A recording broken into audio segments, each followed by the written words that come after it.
Hello everyone, कैसे हैं आप सभी। स्वागत है आप सभी का डीएसए के 100 मोस्ट इंपॉर्टेंट क्वेश्चंस की सीरीज में। दोस्तों, पिछले वीडियोस में हम लोगों ने क्वेश्चन नंबर 20 तक डिस्कस कर लिया था। इस वीडियो में हम लोग नेक्स्ट 10 क्वेश्चंस को डिस्कस करेंगे। आई होप आप सभी लोगों ने पिछले वीडियोस को देख लिया होगा। आप में से जिन भी लोगों ने पिछले वीडियोस को नहीं देखा है, आप लोग भी पिछले वीडियोस को ज़रूर देख लेंगे। प्लेलिस्ट का लिंक आपको वीडियो के डिस्क्रिप्शन में मिल जाएगा। आइए आज के सेशन को हम लोग क्वेश्चन नंबर 21 से स्टार्ट करते हैं। क्या है क्वेश्चन नंबर 21? हमको बताना है कि which one of the following is not the application of the stack data structure, यानी कि इनमें से कौन सा एक स्टैक डेटा स्ट्रक्चर का एप्लीकेशन नहीं है। तो स्टैक डेटा स्ट्रक्चर कौन सा प्रिंसिपल फॉलो करता है? Last in first out, LIFO principle को फॉलो करता है।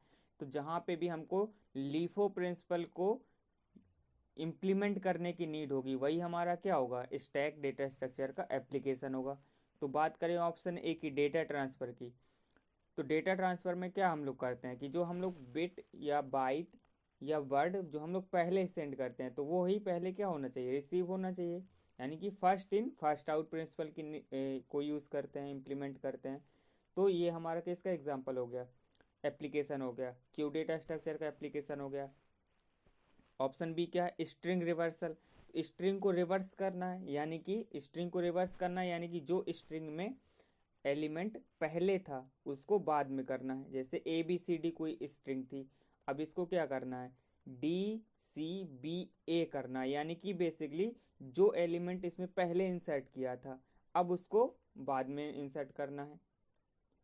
तो इसमें हम लोग क्या कर सकते हैं? स्टैक की हेल्प से कर सकते हैं कि पहले हमने स्टैक में क्या किया, पहले हमने इस स्टैक में क्या किया? बी ए इंसर्ट किया, फिर बी इंसर्ट किया, फिर सी इंसर्ट इंसर्ट किया, फिर डी इंसर्ट किया।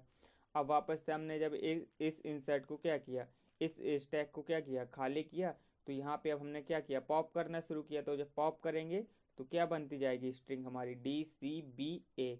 और यहाँ पे देखिए स्ट्रिंग क्या हो गई? रिवर्स हो गई। ये पहले ए बी सी डी थी और स्टैक का यूज़ किया तो डी सी बी ए हो गई। तो स्ट्रिंग रिवर्सल में हम लोग क्या कर सकते हैं? स्टैक डेटा स्ट्रक्चर का यूज़ कर सकते हैं। बैक ट्रैकिंग, कोई भी वेरिएबल है उसको ट्रैक करना है तो वहाँ पे भी हम लोग स्टैक डेटा स्ट्रक्चर का यूज़ कर सकते हैं। रिकर्सन के केस में स्टैक डेटा स्ट्रक्चर का यूज़ होता है। फंक्शन कॉल में, एक्सप्रेशन एवेल्युएशन में, जैसे कोई भी एक्सप्रेशन है 3+4 × 5 डिवाइडेड बाई 6, ये कोई एक्सप्रेशन है, इसको कैलकुलेट करना है तो वहाँ पे भी हम लोग स्टैक डेटा स्ट्रक्चर का यूज़ करते हैं। कोई भी हमको एक्सप्रेशन दिया गया है, वहाँ पे हमको चेक करना है कि इस एक्सप्रेशन में जो पैरेंथेसिस लगे हुए हैं वो इक्वल हैं कि नहीं है ना। कि जैसे कि ओपन पैरेंथेसिस और क्लोज पैरेंथेसिस इक्वल हैं कि नहीं, तो वहाँ पे भी हम लोग स्टैक डेटा स्ट्रक्चर का यूज़ करते हैं। जब हम लोग प्रोग्राम कंपाइल करते हैं तो कंपाइलर भी वहाँ पे स्टैक डेटा स्ट्रक्चर का यूज़ करता है। तो ये सभी स्टैक डेटा स्ट्रक्चर के क्या एप्लीकेशन है। तो यहाँ पे हमको नॉट बताना था, तो हमारा ऑप्शन ए क्या हो जाएगा? करेक्ट हो जाएगा। आइए आगे बढ़ते हैं, नेक्स्ट क्वेश्चन, क्वेश्चन नंबर 22 को डिस्कस करते हैं। अच्छा देखिए, ये एक क्वेश्चन फिर से रिपीट हुआ है। हमको इसमें वही बताना है, which of the following is not the application of stack. Stack का कौन सा एप्लीकेशन नहीं है? तो यही हमारा करेक्ट आंसर हो जाएगा। जब भी हमको दो सोर्सेस के बीच में डेटा ट्रांसफ़र करना है, दो डिवाइसेस के बीच में डेटा ट्रांसफ़र करना है, तो वहाँ पे हम लोग स्टैक डेटा स्ट्रक्चर का यूज़ नहीं कर सकते, वहाँ पे हम लोग क्यू का यूज़ करते हैं। तो यहाँ पे भी ए ऑप्शन क्या हो गया? करेक्ट हो गया। आइए आगे बढ़ते हैं, नेक्स्ट क्वेश्चन, क्वेश्चन नंबर 22 को डिस्कस करते हैं। यहाँ पे हमको बताना कि which data structure is mainly used for implementing the recursive algorithm. तो रिकर्सिव एल्गोरिथम को यूज़ करने के लिए कौन सा डेटा स्ट्रक्चर यूज़ होता है? अभी हम लोगों ने देखा पिछले क्वेश्चन में, option B stack data structure. तो इस क्वेश्चन का करेक्ट आंसर क्या हो गया? ऑप्शन बी हमारा क्या हो गया? करेक्ट हो गया। यही क्वेश्चन फिर से रिपीट हुआ है, वहाँ पे ऑप्शन क्या थे? चेंज थे। तो यहाँ पे क्या ऑप्शन दिए गए हैं? स्टैक दिया गया है, लिंक लिस्ट दिया गया है, एरे दिया गया है। तो करेक्ट आंसर क्या होगा हमारा? ऑप्शन ए स्टैक ही हमारा करेक्ट होगा। आइए आगे बढ़ते हैं, नेक्स्ट क्वेश्चन, क्वेश्चन नंबर 23 को डिस्कस करते हैं। क्या है क्वेश्चन नंबर 23? हमको बताना है कि the data structure required to check whether an expression contains a balanced parenthesis is. तो कोई एक एक्सप्रेशन दिया गया, उसमें हमको चेक करना है कि ये जो एक्सप्रेशन है बैलेंस्ड पैरेंथेसिस कंटेन कर रहा है कि नहीं कर रहा। तो किसकी हेल्प से करेंगे?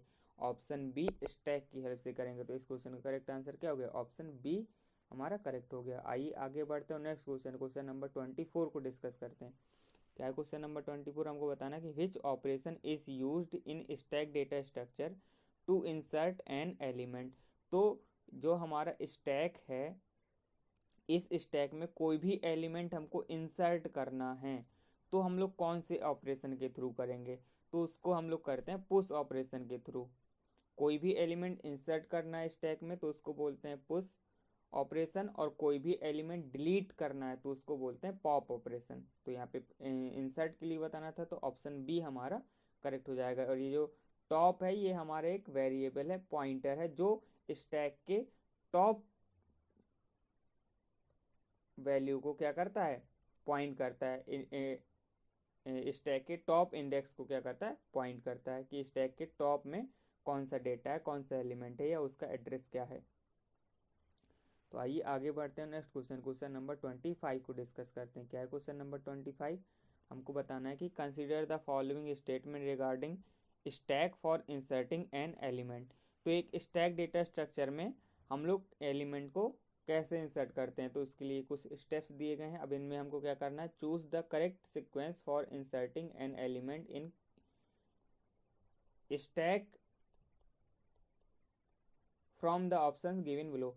तो स्टैक डेटा स्ट्रक्चर के लिए हमको कौन सा ये करेक्ट सीक्वेंस होगा उसको चूज करना है। तो स्टैक डेटा स्ट्रक्चर में सबसे पहला हमारा काम, चाहे क्यू डेटा स्ट्रक्चर हो या स्टैक डेटा स्ट्रक्चर हो, सबसे पहले हम क्या करते हैं? जब इंसर्ट करना होता है तो हम चेक फुल कंडीशन, यानी ऑप्शन बी हमारा आ जाएगा। अब जब हमने चेक कर लिया कि स्टैक हमारा फुल नहीं है, इसका मतलब अब हम इसमें क्या कर सकते हैं? एलिमेंट को इंसर्ट कर सकते हैं। तो उसके बाद हम क्या करेंगे? जो टॉप वेरिएबल है उसकी वैल्यू को क्या करेंगे? इंक्रीमेंट करेंगे। तो इसके बाद ए आ गया। इंक्रीमेंट करने के बाद हम लोग क्या करेंगे? वैल्यू को इंसर्ट करा देंगे। तो ये हमारा क्या क्रम बन जाएगा? बी ए सी, बी ए, ऑप्शन 4 हमारा करेक्ट हो गया। जब कोई भी एलिमेंट डिलीट करना हो स्टैक में तो क्या करेंगे? सबसे पहले हम लोग अंडरफ्लो कंडीशन चेक करेंगे। अंडरफ्लो कंडीशन चेक करने के बाद हम लोग क्या करेंगे? यदि हमारा स्टैक एम्प्टी नहीं है तो इसका मतलब कि हम एलिमेंट को डिलीट कर सकते हैं। तो डिलीट कर सकते हैं तो फिर एलिमेंट को डिलीट कर दो। और एलिमेंट को डिलीट करने के बाद क्या करो? जो हमारा टॉप है उसको क्या करो? डिक्रीमेंट कर दो, उसकी एक वैल्यू को क्या कर दो? कम कर दो। तो डिलीट करने का सीक्वेंस क्या बना? पहले हमने क्या किया? अंडरफ्लो कंडीशन चेक की, फिर हमने एलिमेंट को डिलीट किया, फिर इसके बाद हमने क्या किया? टॉप को डिक्रीमेंट किया। और इंसर्ट करने के लिए सबसे पहले हमने क्या किया? फुल कंडीशन चेक की, फिर हमने इंक्रीमेंट किया टॉप को, और इसके बाद हमने वैल्यू इंसर्ट की। ठीक है, तो इस क्वेश्चन का करेक्ट आंसर क्या है? ऑप्शन 4 हमारा करेक्ट आंसर हो गया, बी ए सी। आइए आगे बढ़ते हैं नेक्स्ट क्वेश्चन, क्वेश्चन नंबर 26 को डिस्कस करते हैं। हमको बताना है कि the following sequence of operation is performed on a stack. ये ऑपरेशन दिए गए हैं जो एक स्टैक पे परफॉर्म होते हैं। अब हमको बताना क्या है? The sequence of values popped out is. तो इसमें जो भी जितने भी इसमें हमने ऑपरेशन को पॉप किया है, डिलीट किया है, उनका सीक्वेंस हमको बताना है। तो सबसे पहले हम लोग क्या करते हैं? सबसे पहले हम लोग एक स्टैक बना लेते हैं। तो जैसे हमने एक स्टैक बनाया, अब हम एक एक ऑपरेशन को क्या करते हैं? परफॉर्म करते जाते हैं। तो सबसे पहले हमको क्या करना है? पुश 10। पुश का मतलब क्या होता है? इंसर्ट करना। तो सबसे पहले हमने क्या किया? पुश 10 कर दिया। फिर क्या करना है? पुश 20, 20 को पुश कर दिया। फिर हमको क्या करना है? पॉप करना है। तो पॉप, अब देखिए, चाहे हम इंसर्ट करते हैं तो वो भी टॉप में इंसर्ट होता है, और जब स्टैक में डिलीट करते हैं तो वो भी टॉप का एलिमेंट ही डिलीट होता है। यानी कि लास्ट इन, लास्ट में कौन आया है? पहले लास्ट में 10 आया कि 20 आया? 20 आया है लास्ट में। तो 20 लास्ट में आया, इसलिए डिलीट पहले कौन होगा? 20 डिलीट होगा। Last in first out. तो 20 डिलीट हो गया। तो 20 हमने डिलीट कर दिया और नोट कर लिया। अब ये हमारा स्पेस एम्प्टी हो गया। फिर हमको क्या करना है?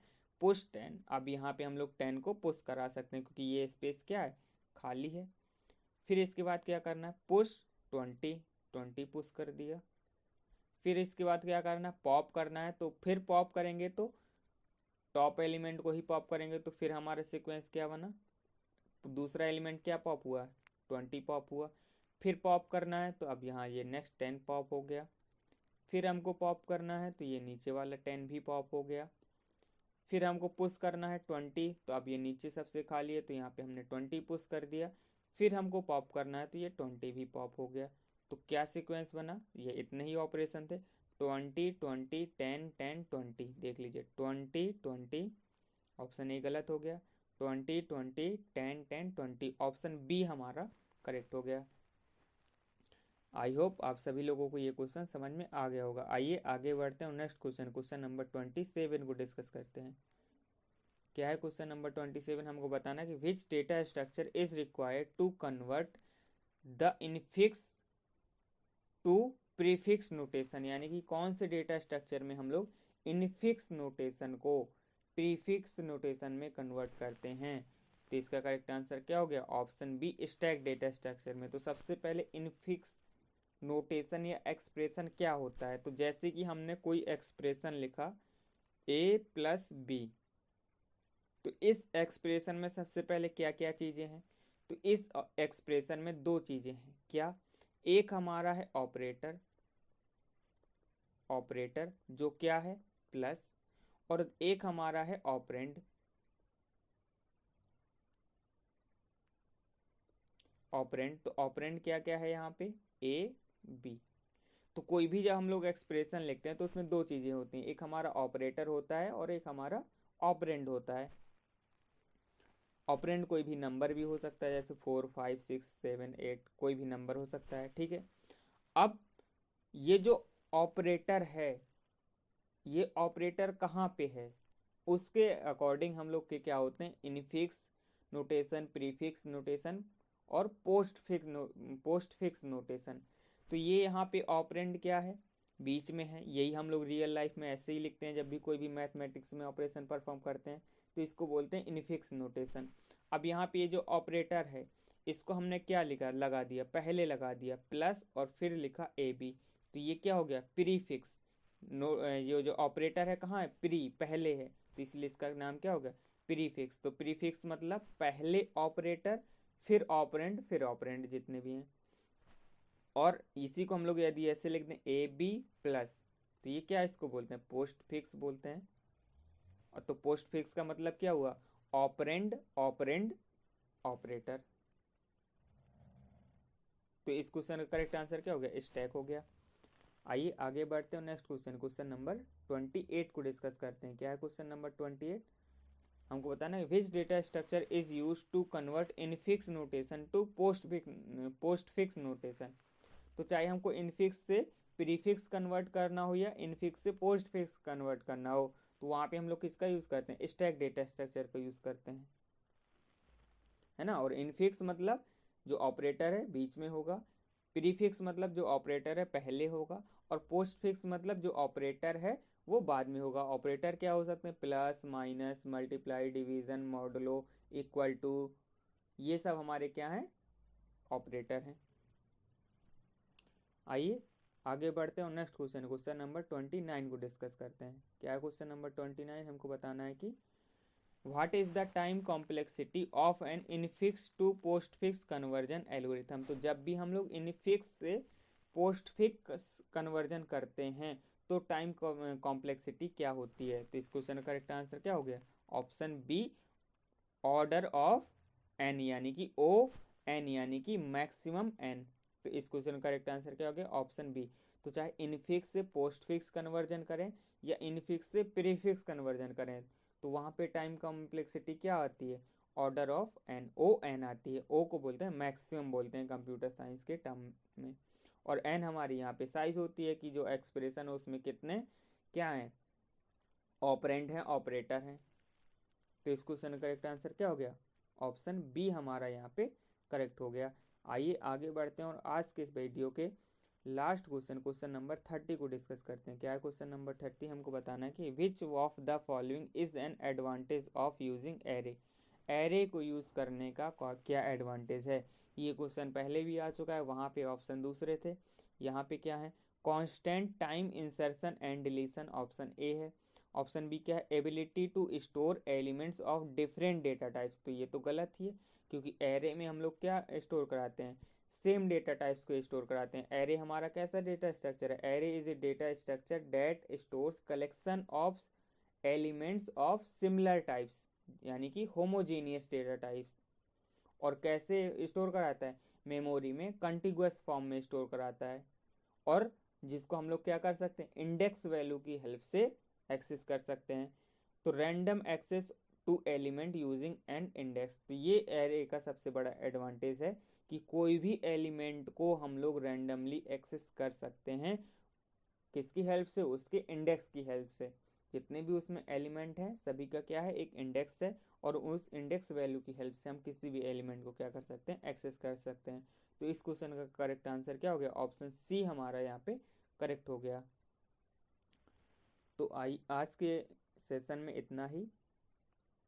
वीडियो को लास्ट तक देखने के लिए आप सभी लोगों का बहुत बहुत धन्यवाद। मिलते हैं हम लोग नेक्स्ट वीडियो में। Thank you so much.